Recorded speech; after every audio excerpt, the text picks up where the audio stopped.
I didn't time that well because I still have things to say. One of the things that we really value in the psych major is what I call informed engagement. We want students to take what they're doing in the classroom and take it outside of the classroom, apply it to the world around them. And we want them to take what's in the world around them and bring it back into the classroom. One of the ways that we do this is through internships. So Toby and Izzy are going to be talking about their internships, but it's not the only place we do this. So we have community-based learning experiences in our courses, we have research, and numerous other things throughout the major. So even though they're going to be talking about internships, I want you to think about what they're saying in a much broader sense and find ways that you can likewise take psychology outside the classroom and bring the world back into our classroom. So with that, it's my pleasure to introduce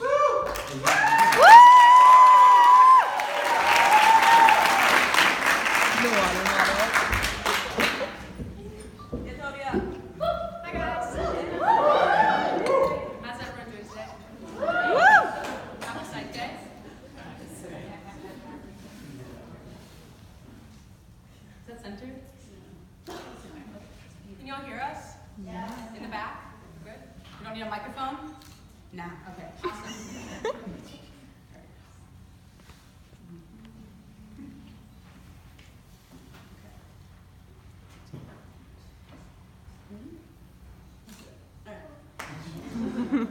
Hi guys, I'm Toby Merenstein. I'm currently a junior studying psychology and creative writing. Hi everybody, I'm Izzy. I'm a senior graduating in 17 days, and I'm a psychology major and minor in philosophy. So we are here today to talk to you as interns. We're student interns. The internship program, not specific to Muhlenberg, is sort of the cornerstone of any psychology undergraduate experience or career. But we're here to talk to you about how to make these experiences not only something that you put on your resume, but how to bring yourself out into the world and how to bring a little bit of the world back into yourself as a sort of expansive life moment. So we were part of the internship seminar, which Dr. Shudo mentioned. We, among 4 other women, were in this class and we were able to talk about our different experiences. We all had unique opportunities. One person was at an OT clinic. Some people were at a kind of transition between a hospital and a therapy placement, and we will talk about our internships and how we are different, and you'll see why. Yeah, one cool thing about the internship program is that we all have these radically different experiences, and yet every Friday we come together and we process as developing professionals in the same space. So in that way we're holding our own hands, but we're holding each other's hands. Dr. Shu was holding all of our hands. And we're all moving forward as a group, even though we're out in the world doing really unique and different things. So I'm going to give you a little bit of a rundown of the things that I'm doing and why I think that matters, and then Izzy's going to give you a little bit about what she does and why she thinks that matters. It does matter. Then we'll send you some nice messages and send you on your way. So I am currently an intern with the Shanti Project. The Shanti Project is a local nonprofit organization. They are providing mindfulness and yoga in classrooms in the Allentown area. They're based in Allentown. They're actually teaching in over 100 classrooms in the Lehigh Valley area. And I'm helping to evaluate the efficacy of their program, or in simple terms, is their program working? The Shanti Project, they just received funding on a significant level, and so they're now starting to start this process of empirical program evaluation. And as students at Muhlenberg who are taking these classes such as research methods and psych stats, we actually have skills to help the program with an area where they don't have resources. So I'm helping evaluate program outcome using data that they're collecting independently and then giving to me so that I can help evaluate that and put some quantitative stuff together for their grant funders. So to give you a little bit of a peek into what the Shanti Project actually looks like when it functions in a classroom.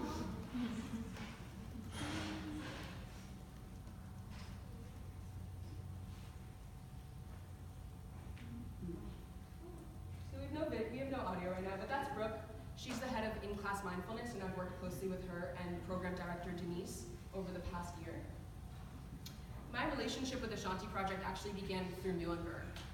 My own interest in mindfulness began just through needing to take serious care of myself and learning skills to do so. And then registration came around, and I'm registering for classes, and I see a course called Mindfulness Intervention something something. And I don't know what that is, but mindfulness and the prefix of psychology, and Dr. Shudo's teaching it, all right, fine. So I sign up for the class, and I come into the class, and I have no idea what to expect. And these 2 women come into our class, and they're incredible, and they're passionate about the work that they're doing, and they take the time to sit with us students and make sure that we know what's going on just as much as they know what's going on. We started developing this serious relationship. And anyways, the class is going on, and I keep hearing this allusion to data that's being collected in the classrooms. And as a researcher, I know how hard it is to get participants and data. So I'm like, okay, you're collecting data, well, like, can we see it? Can we see it? And they're like, yeah. And I keep asking, can I see it? Can I see the data? Dr. Shuda, when are we gonna do SPSS day in class? It's like, no one wants to do that, Toby. And I'm like, I really want to do that. Finally, at the end of the semester, I guess I asked enough times that they just said, yeah, sure, you want to look at the data, you got it. And that was a big moment for me. It's one thing to ask for what you want, but when someone says yes to you, you need to step up and evaluate, well, can I do this task, and how am I going to go about doing this task? It's a quite intimidating process, actually. That creative freedom of approaching it with whatever way that you'd like to approach it was one of the hardest things for me in this whole process. We're very much used to these curriculums and the syllabi where you learn a certain way, and you learn how to get an A or how to write a paper, and there's no curriculum for projects like this, which is intimidating but also quite liberating. So what'd you do? What'd you learn? What'd you see? I'll pause before we go. Okay, well now we have a graph up, so everyone's probably zoned out already. But, so when you take psych stats, you see things quite neatly, right? Report the social distance for all conditions. And I would have liked to see something like this when I first started doing this work, right? So we're measuring, let me take a step back for 1 second. We're having classroom teachers report on the behaviors of the students in their classrooms, both before the program and after the program, okay?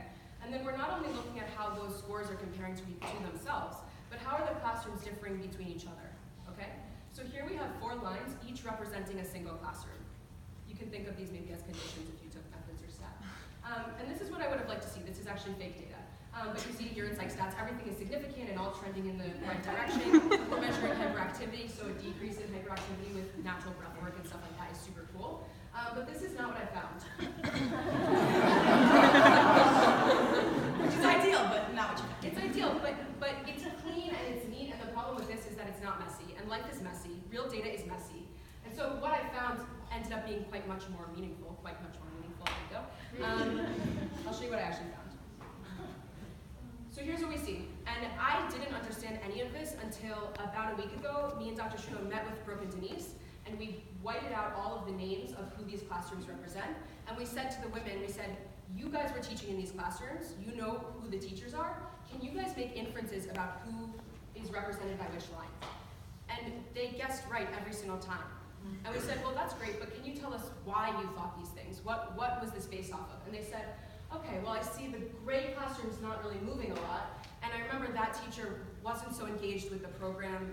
The students were really good to begin with, so there wasn't a lot of room for movement. So we say, okay, great. Well, maybe the program needs students that have a little bit of a difficulty in order to move them in any positive direction. Cool.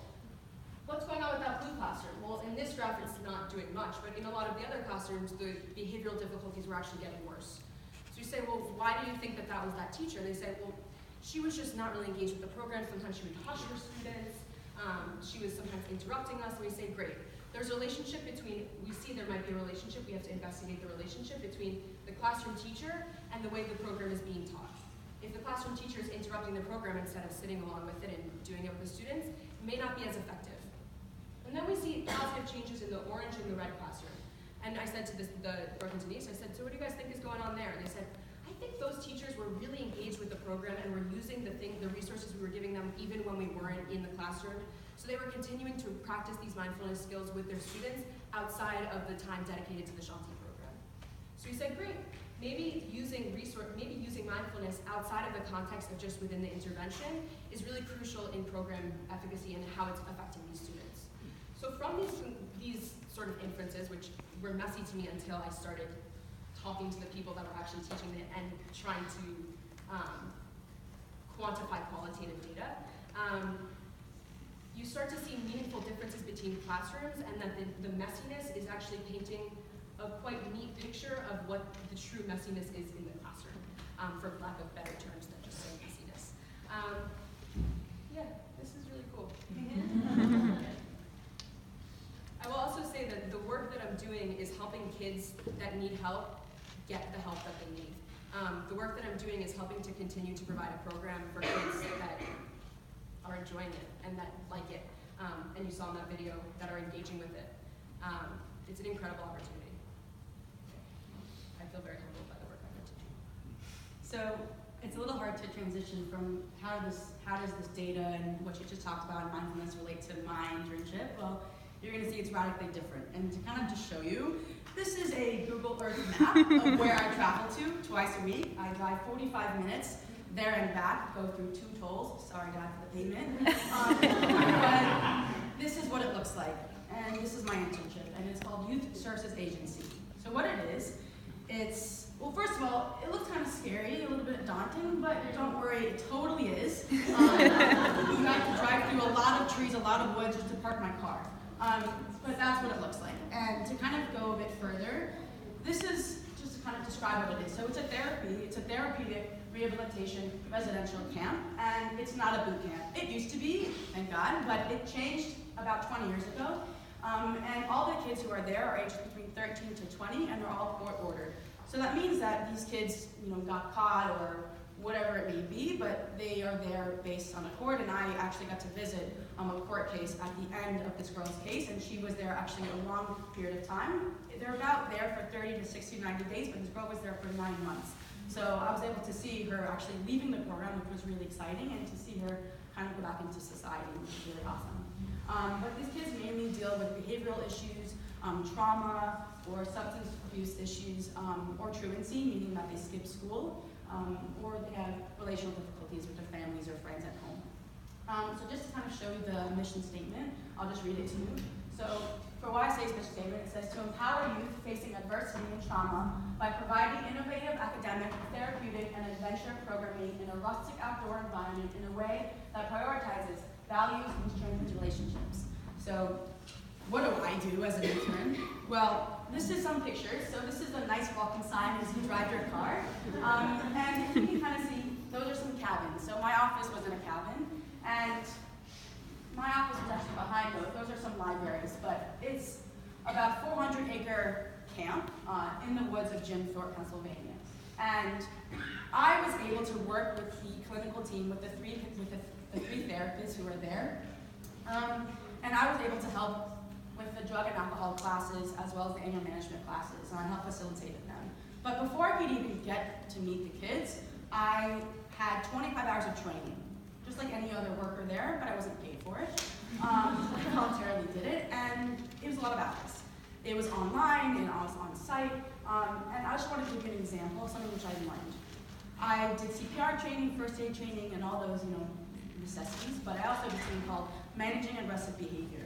Something which I learned, I'm going to just do you a quick example, and you're going to do it with me. You all take out your arm like this, okay? Yes, I know. I did it in the seminar class. I'm going to show you the difference of what I'm about to do. If you grab your arm, like your full grip, like this, okay? Feel, not maybe so tight, but just feel your whole fingers wrapped around your arm, okay? You took it off, okay? And you did it again, like holding your hand like this. Still pretty tight, still does the same effectiveness, but what's the difference? The difference is that these kids who are there and who live there all have had to do with many different kinds of traumas, whether sexual abuse or physical abuse.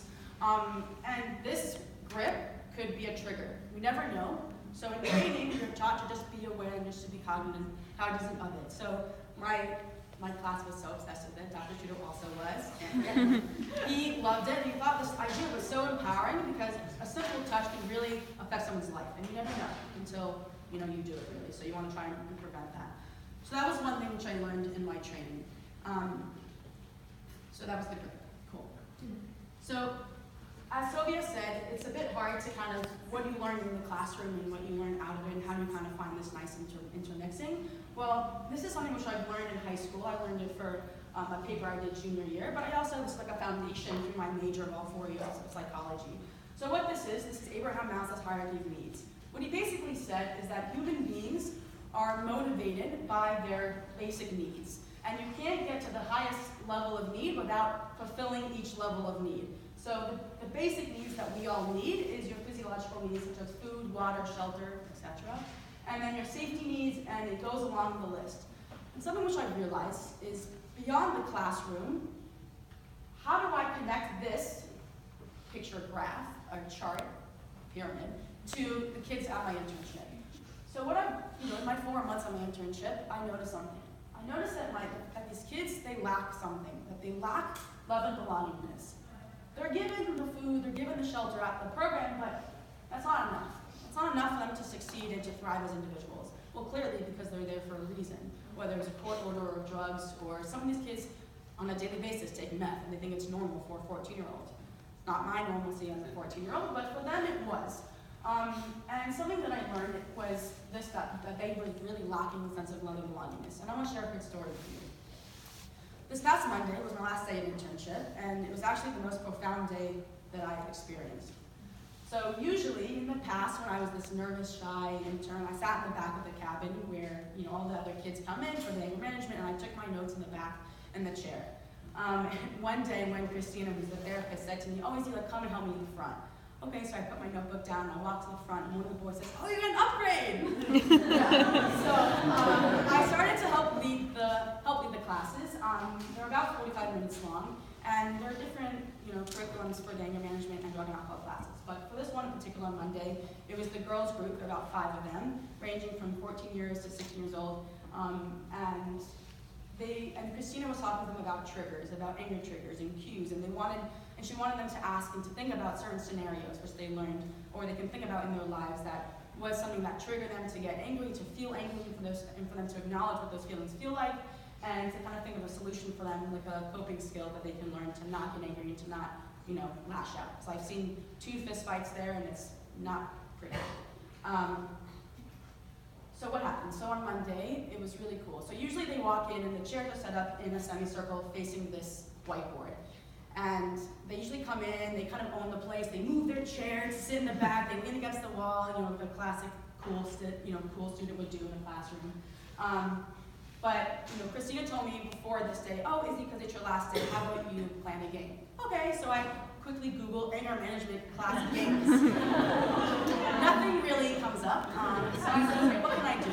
So quickly I think about, what do I know? Well, because I'm a camp counselor, I have back pocket camp games, so I pull out one of them in my head and I say, okay, I've done this for my sorority, I've done this for a lot of my friends, I did it at camp, let me do it with these kids and see what's different, see if they can kind of get it. So the game is simple. So I walk up to the front of the room and say, "Guys, I have a game." They go, "Oh, miss, I don't want a game. Like, this is not." I said, "Guys, 20 minutes. 20 minutes. It's 3 rules. Okay, it's called the number game. You count up to the number 21. You can't plan how you count up to number 21, and you can't organize or you can't repeat numbers. So if 2 people say a number at the same time, while you count, you start over. Okay, so they quickly get it. They're starting to say 1, 2. 2 people say 3. Okay, start again and again, and they keep messing up, and I keep saying again and again. And it's because they have some anger issues, one kid flipped her chair, one kid threw her notebook when they got angry, and they got to number 9, okay, but throughout the process, they started to get it. And something which was really cool that I wanted to share with you, because I want to tell you the story, is because these kids did something that I've never seen in 4 months. They moved their chairs, you love this, they moved their chairs to sit with me in the circle. So it was no longer a semicircle, no longer sporadic chairs in the room, but it was now a condensed circle that we were all leaning in, counting these numbers, and they were so engaged, and I've never seen them so engaged in something in my 4 months that I was witnessing. And these kids were counting, 1, 2, they were so intense, they got angry. I said, okay, again, not allowing them to get angry for more than 3 seconds at a time. And when they reached 21, they got so excited, the therapist, Christina, lit up, it was like a huge just ball of energy, and I said, okay, wait, let's try 25. No, miss, come on. I said, wait, 21. I said, no. Challenge yourselves, we can do it. So they got to 25, which was amazing. And they couldn't believe it. And I said, okay, it was time for them to go. And I said, wait, before you go, what did you learn? Classic teacher question, what did you learn? And usually, when Christina asked them what they learned, they say, "Oh, miss, can we go? It's dinner time, I'm hungry," whatever. Like, they don't really have answers. But for the first time, because they were so engaged and so with me in a space that we created of this love and belongingness all together in a safety space, which is related to this pyramid, is that they started shouting out answers. Oh, team building, community, effort. And Warble next to me said, "You don't give up." I said, "That's right." Yes, and what else? And I said, "You don't give up, and even if you don't succeed," and I said again and again, because there's always a chance to win or to be successful in something. And these kids have had a lot of past experiences, and it's just that. It's just past. It's just in their past. And that these kids have had a lot of issues in their lives, very different than my upbringing. But in that moment, we were similar. In that moment, we learned together, we grew together. And it was really powerful. And it was a moment where these kids actually were able to look at me and be vulnerable with me, and I was being vulnerable with them. And it was really awesome. And, as I said to them, this is just a moment that you can see for yourself, that even if you mess up or you stumble, you make a mistake, you're able to kind of say, okay, again, do it again, recount, keep going, keep trying. And even if it's 21 and you get it, try 25, try 100. The number doesn't matter. What matters is that you don't give up and you keep going. And I said this to these kids and they couldn't believe what I was saying. And as they walked out, I said, all right, guys, I think it's my last day. I just want to say thank you. And one girl said, oh, well, come back and visit. I said, I don't want to see you. I want you to go out in the world, leave this program, leave this placement, go back into your life, finish school, go to college if you want, and grow up and do something and learn something from here, even if it was from accounting game. But it's something that's really small that these kids really took away from it. It was really powerful that even I, as the intern, I was the unpaid intern, that sat in the back in the beginning and found my confidence throughout. It was really powerful, and it was really cool to be able to do that with them. And these two kids gave me a hug, which was unbelievable. These kids are not lovable, okay? They're big, tough kids, okay? There was a moment of vulnerability, and that was a moment of growth, and it was really awesome. And to kind of move forward, we said about this classroom thing, that what you learn in the classroom, like this pyramid, like around Maslow, or the APA stuff, that's amazing, and it's great, but it stays in the wall of you, or it stays in the wall of your classroom somewhere. But we want to push you, and we were pushed ourselves to go beyond what we learned in APA, beyond what we learned in psychology classrooms. And we're actually learning to take this into the real world, right? So what?